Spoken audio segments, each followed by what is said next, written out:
Local 4 News starts now with a severe weather alert. An impactful winter storm is now rapidly deteriorating conditions across the area. I will have everything you need to know straight ahead.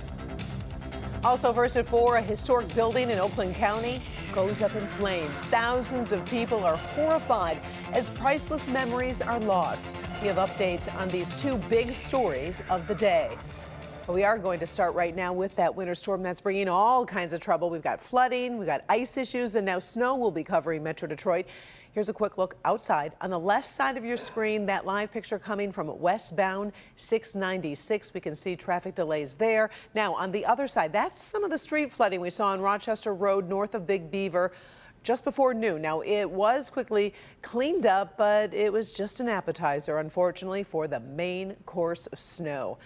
Thanks, everybody, for joining us for First at 4. As the evening commute gets started, we want to bring in Paul Gross for what we can expect in the next couple of hours. Paul. Yeah, hey, Karen, things are playing out exactly as expected and conditions going downhill very rapidly across the area. You see here on Storm Tracker 4 that a lot of us have changed over to snow, still holding on to a little bit of ice in Ontario and areas to the far southeast in Monroe County. But let me show you, this is really important. Look at how the ice area has been eaten away as the cold air takes hold. And you can see that through the afternoon, you can see, I'll show you one more time. You can see how this snow area is just expanding southward, the ice peeling away. And so that is going to be really the case through the evening hours. We're going to stay snow. There's no more return of the ice. All right, here we go with the airports reporting. And you can see the airports are basically all reporting snow at this point. So we still have a little bit of hanging on to a little bit of freezing rain here in Adrian, but most of the area right now has changed over to snow. And, well, part of the reason why is the temperatures fell all day long. You can see the northern suburbs, we're in the mid to upper 20s, hanging on to right around 30 or some low 30s to the far southeast. But think about it. This time yesterday, we were 50 degrees, and now here we are barely making it to 30. All right, so let's talk about what's going on once again on radar. So here's what I just showed you. Let's broaden this view out now, and you can see all of this moisture right here. All of this has yet to come through. So we have an area of snow to come through that's going to last until late evening. So let's show it to you. I'm going to take you hour by hour through this here. So here's the snow, and you can see it's 6 o'clock, snowing heavily, still snowing heavily at 8 o'clock. So by 10 o'clock, we start to see maybe a little bit of a straggling, diminishing of the trend back to the west, and that will be progressing eastward. So by midnight, maybe still some snow showers left in the area. Maybe a few snow squalls, though, still along the Lake Michigan shoreline with the north wind, but those will turn to the northwest later tonight and push those squalls into Ontario. And by the time we get into the day on Friday, we're going to get into at least partial sunshine. Now, I have another weather concern to talk about on Friday night. That's with this cold front.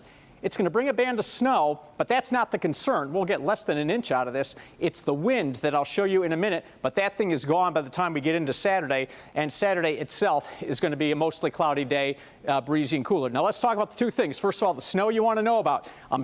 This is pretty similar to yesterday's forecast, looking at a 5 to 8 inch swath across the heart of the area, a little less as you head to the north. So this is going to be a solid snowfall here. And then let's talk about that Saturday night wind. When that front comes through, I think that we could have wind gusts to near 50 miles per hour. So that is another focus in the forecast that I'm going to have that weather eye kind of peeled on, and we'll keep an eye on that for you and keep you updated.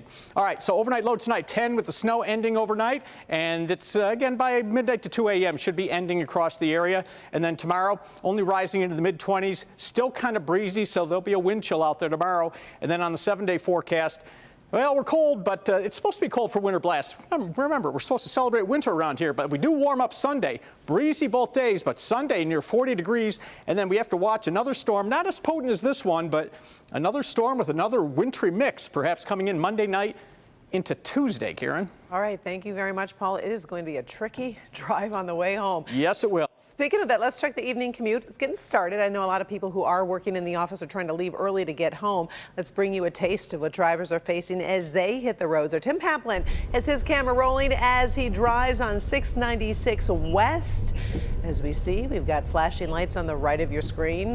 Traffic is moving slowly, and the snow is falling down right now. Tim, what's the situation? Where exactly are you on 696 West?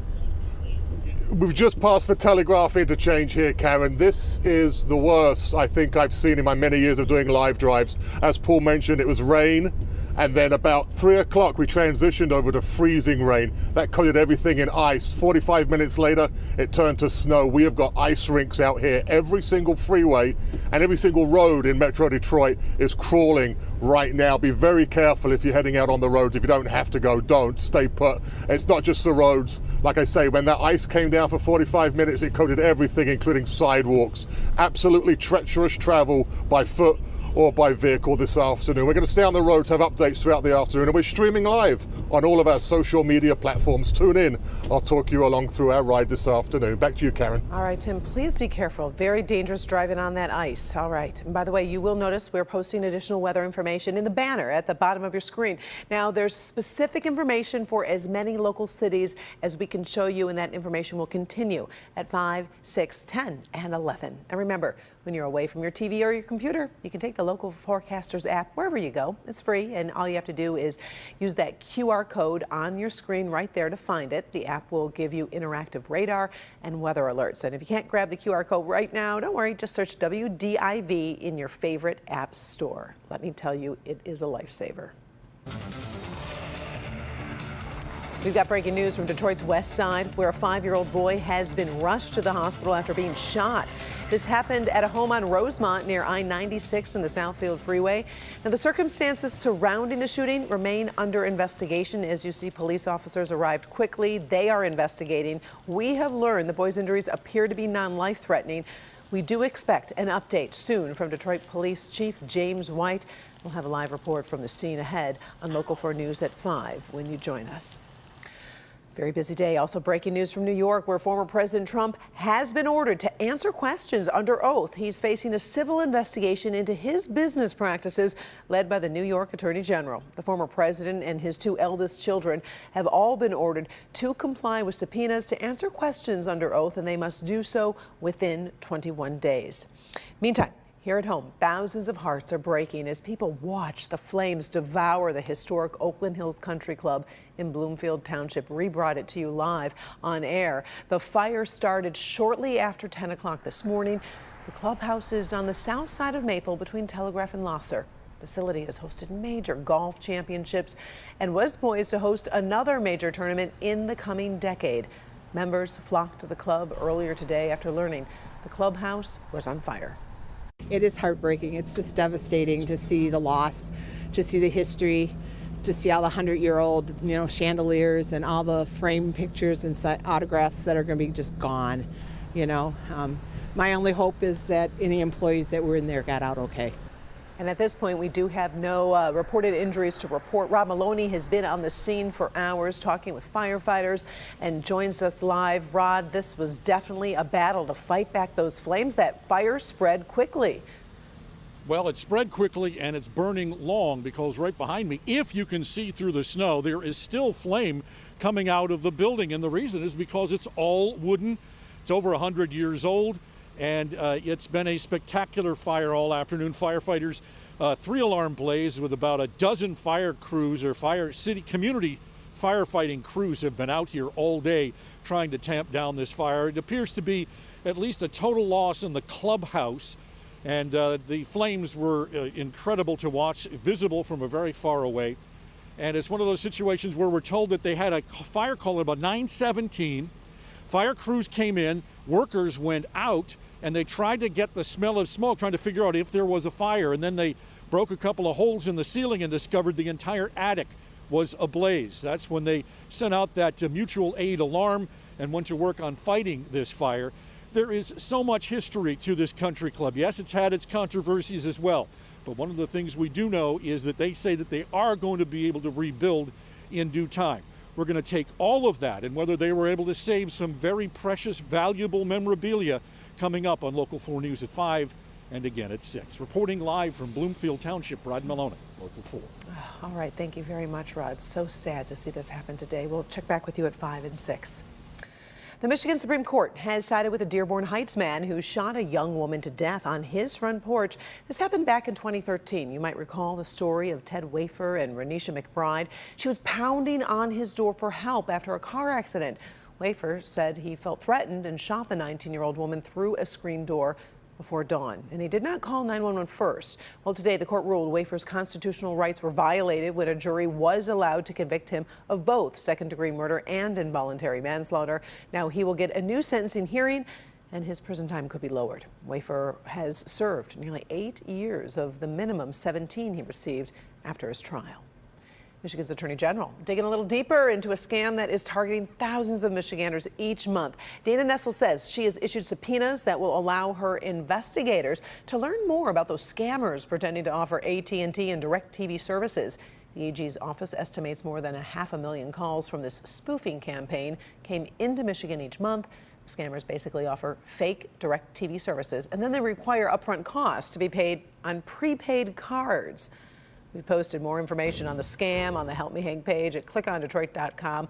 We'll keep you posted on that investigation. The shift away from face mask mandates continues here in Metro Detroit. Today, Wayne County's health department rescinded an order from 2021 that implemented a mask mandate in its schools. It was effective at 8 a.m. this morning. But the county says children should be supported if they choose to wear a mask because of vaccination status or household risk factors. This decision does not affect Detroit. DPSCD Superintendent Dr. Nikolai Vitti says the mask mandate in Detroit schools will continue for a while longer because of lower vaccination rates and higher COVID transmission in the city.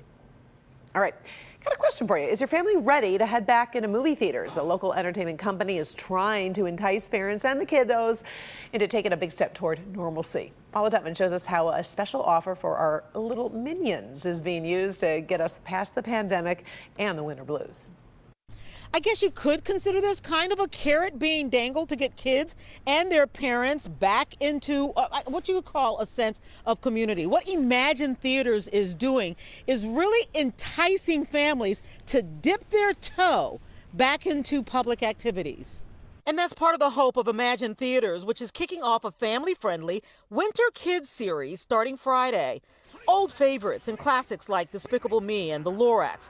You know, the stuff that makes kids laugh out loud, especially with some popcorn and frozen Cokes added to the mix.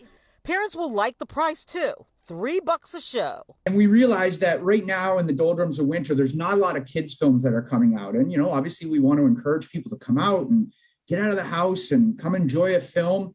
And so we worked with some studios and we're able to get 6 weeks of films that are throwback films, classic films from Universal. Now, a lot of these movies are on demand, but it is the experience the theater says it's offering instead of just watching a movie. The idea, get kids out of the house and uncooped. There's something to be said about being in community and being able to, especially in the winter, be able to get out of the house and, get the kids out and get some fresh popcorn and cotton candy and be able to get them into a theater, and so that's what we're hoping for is that we get some families that take us up on this and come out and enjoy the various amenities that we have at all our theaters. Now, what parents will have to consider, however, is their comfort level, given we are still in a pandemic, and the series will have mass appeal to the under 5 set, which still cannot get vaxxed. We take the necessary precautions by having the air filters, by making sure that we're cleaning and sanitizing things on a regular basis, and no social distancing in theaters, anything like that. We have some built-in social distancing already. Everybody usually faces the same way. The majority of our locations, in fact, all of our locations have recliner seatings. And so from, my face to someone else's head is an ample distance. And we really have not had to worry about anything as far as social distance or anything like that in quite a while. And so families will have to weigh their comfort level, given the fact that much of the nation is moving past mitigation strategies and really going more towards an endemic response as opposed to a pandemic response. And what Imagine Theaters is hoping is that parents will find that the water is fine. Dive on in. Paula Tutman, Local 4. All right, thank you so much, Paula. Appreciate it. The 6-week, $3 Winter Kids series is available at all Imagine Theaters except the Birmingham location. Okay, so folks, we do have an update on an apparent lottery mystery that we told you about yesterday. We were all talking about it, I bet you were. Turns out there was a little bit of confusion on where the winning fast cash ticket was sold. A bartender at the Old Detroit Burger Bar in Lake Orion thought she sold one of her customers the winning ticket, but it turns out the automatic alert that she got was actually something the Michigan Lottery sends out to all vendors when a jackpot ticket is sold in the area. There's also another twist. The patron the bar was looking for heard the story but had thrown the ticket away. He thought he actually lost $1.7 million. Can you imagine? So at least he didn't lose the money, right? By the way, the winning ticket was actually sold in Detroit, and the winner is making arrangements to cash it in. All right, before we leave, we want to get another update from meteorologist Paul Gross. We are getting right into the thick of the snowfall, and we got that ice on the bottom of the streets, and it's just going to get worse before it gets better, Paul. Yeah, I'll tell you, Karen, a lot of people got a little complacent this morning, but we told you yesterday there was going to be a lull, and then this was going to come roaring in during the afternoon, and that is what has happened. I'm hearing reports from all over town, people saying the snow is coming down like crazy. We have heavy snow, and that's going to be with us for several more hours. In fact, take a look back to the west. All of this still has to come through, so we have quite a bit of snow yet to come through. We're still looking at an average of 4 to 8 inches across the area, and looks like, again, the ice is pretty much ending. This is now a snow event, everything playing out exactly as expected, so we're going to keep an eye on this and break it all down for you once again coming up on Local 4 News at 5. And don't forget, our Local Forecasters app has real-time radar just like this, color-coded just like this, so you can track it all yourself right in the palm of your hand. Karen? Appreciate it. Thank you, Paul. Our winter storm coverage continues all night and bright and early in the morning. Local 4 News today will start 30 minutes early tomorrow with updates on the storm, the snowfall, and the road conditions. We know a lot of those kids already have school closings. We've got you covered all morning long as you get ready for work or if your kids are going to school. Thanks, everybody, for joining us here today, First at 4. An Inside Edition return to our regular programming on Local 4 happens Monday afternoon once the Olympics are over. Local 4 News at 5 starts at the top of the hour. Meantime, I've got a Defender investigation. I have been working on this one for months. Want to give you a quick sneak peek. So I get this tip, a body is buried. Identified as a woman, but the morgue was wrong. They actually buried a man. So I worked months digging up internal notes, even obtained some police records. When I found that out, I could not believe it.